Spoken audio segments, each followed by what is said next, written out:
اچھا مفتی صاحب، کیونکہ آپ کے پاس چوتھی ویکینسی ابھی خالی ہے سر، تو مجھے بتائیے کہ اگر موقع ملتا ہے آپ کو کسی سے چوتھی شادی کا، تو اگر میں آپ کو آپشن دوں، ان میں سے کن کو چوز کریں گے آپ؟ میرا، عائشہ عمر، صبا قمر یا پھر مہوش حیات؟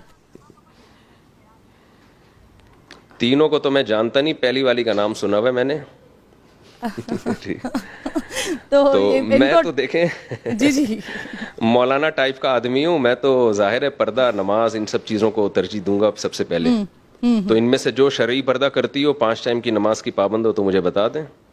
ویسے سرحد پار ایسا بھی ہوا ہے مفتیان کرام نے کچھ میڈیا انڈسٹری کی خواتین سے شادی کی ہے اور پھر ان کو باپردہ بنا دیا ہے. دیکھیں باپردہ بنانا اتنی ٹینشن، اب میں پہلے اتنی ٹینشنوں میں گھرا ہوں، مجھے تو ریڈی میڈ چاہیے باپردہ.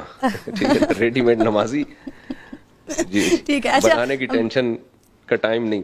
صحیح. علامہ صاحب، اب ویسے عالم بننا مشکل ہے یا وہ شوہر جس کی بیگم خود تعریف کرے؟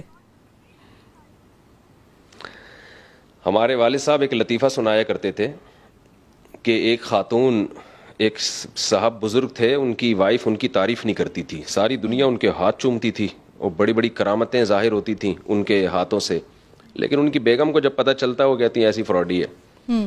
تو بڑے جھنجھلا جاتے کہ یار بیوی نہیں مانتی، باقی ساری دنیا مانتی ہے. تو ایک دن انہوں نے بھیس بدل کے کرامت دکھائی. وہ بھیس بدل کے گھر کے باہر گئے اور ہوا میں نہ اڑتے ہوئے اپنے مکان کے صحن میں سے گزرے. تو ان کی بیگم نے دیکھا، واہ بھائی واہ، یہ تو کیا بزرگ ہیں جو ہوا میں اڑتے ہوئے جا رہے ہیں.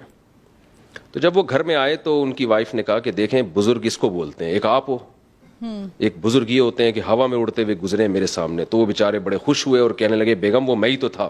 تو کہتی ہیں اچھا، جبھی تھوڑے ٹیڑے ٹیڑے سے اڑ رہے تھے سیدھے نہیں تھے. تو انسان گھر کے باہر ہیرو ہوتا ہے، گھر میں کوئی ہیرو نہیں ہوتا. ایک انگریز نے لکھا ہے کہ صرف محمد صلی اللہ علیہ وسلم کی شخصیت ایسی تھی، یہ آپ کا معجزہ تھا، یہ آپ کی ایک کمال تھا کہ آپ گھر کے باہر بھی ہیرو اور گھر میں بھی ہیرو.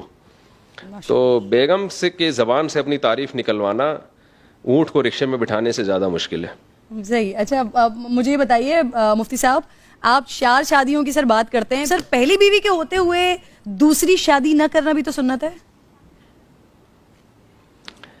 دیکھیے سنت اس عمل کو کہا جاتا ہے جو رسول اللہ صلی اللہ علیہ وسلم نے بطور دین کے کیا ہو، دین کے طور پر.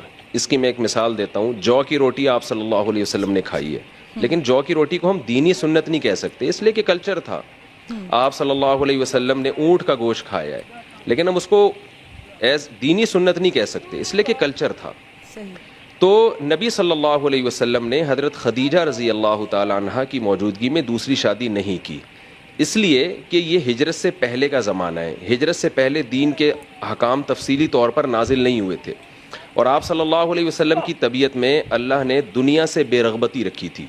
یہی وجہ ہے کہ آپ نے 25 سال کی عمر میں ایک بیوہ سے شادی کی ہے جو 2 دفعہ بیوہ ہو چکی ہیں. حالانکہ عرب کے کلچر میں یہ نہیں تھا، عرب تو جوانی میں کئی بیویاں رکھا کرتے تھے، اور آپ صلی اللہ علیہ وسلم نے 49 یا 50 سال کی عمر تک نکاح نہیں کیا. تو اس کے بعد جب ہجرت کا زمانہ قریب آیا ہے نا، تو پھر آپ صلی اللہ علیہ وسلم نے کثرت سے نکاح کیے. تو یہ بتانے کے لیے کہ نبی صلی اللہ علیہ وسلم اگر نبوت سے پہلے زیادہ شادیاں کرتے تو لوگ اس کو کلچر کا حصہ سمجھتے. لوگ سمجھتے کہ آپ صلی اللہ علیہ وسلم کو نکاح کی طرف رغبت یعنی ایک قدرتی رغبت تھی آپ کو، یہ عرب کے کلچر کو آپ نے فالو کیا ہے. تو آپ صلی اللہ علیہ وسلم نے ہجرت سے پہلے کلچر کی مخالفت کی ہے. عرب کا کلچر تھا زیادہ شادیاں کا، آپ نے اس کی مخالفت کی، اور ہجرت کے بعد آپ نے زیادہ شادیاں کر کے یہ بتایا کہ میں جو نکاح کی کثرت کر رہا ہوں یہ اسلام کے حکم کی وجہ سے کر رہا ہوں، عرب کے کلچر کو فالو نہیں کر رہا. علامہ صاحب بتایا تو یہ جاتا ہے کہ اماں خدیجہ رضی اللہ تعالیٰ عنہ سے اتنی محبت کرتے تھے آقا علیہ الصلوۃ والسلام کے اس وجہ سے کہ جب تک وہ حیات تھیں تب تک آپ نے دوسرا نکاح نہیں کیا. نہیں، یہ اس کی کوئی ہمارے پاس اوتھینٹک دلیل نہیں ہے. حضرت عائشہ رضی اللہ تعالی عنہ سے نبی کو بہت زیادہ محبت تھی جیسے حضرت خدیجہ سے تھی. اور ایک روایت میں ہے کہ آپ صلی اللہ علیہ وسلم نے فرمایا جیسے سرید کو تمام کھانوں میں فضیلت ہے ایک، اسی طرح عائشہ کو بھی تمام عورتوں پہ فضیلت ہے. تو امی عائشہ سے بھی بے پناہ محبت تھی آپ صلی اللہ علیہ وسلم کو، اس کے باوجود ان پر اتنی ساری شادیاں کی ہیں.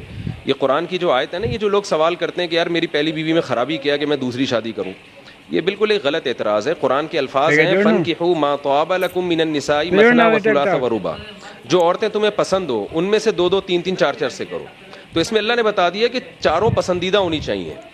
یہ نہیں کہا کہ جو ناپسند ہو تو ان سے کرو. تو پہلی پسندیدہ ہوگی آپ کی فیوریٹ ہوگی, اس کے بعد آپ دوسری کریں, اس کے بعد آپ تیسری کریں, اس کے بعد آپ چوتھی کریں. تو چاروں پسندیدہ ہی ہونی چاہیے.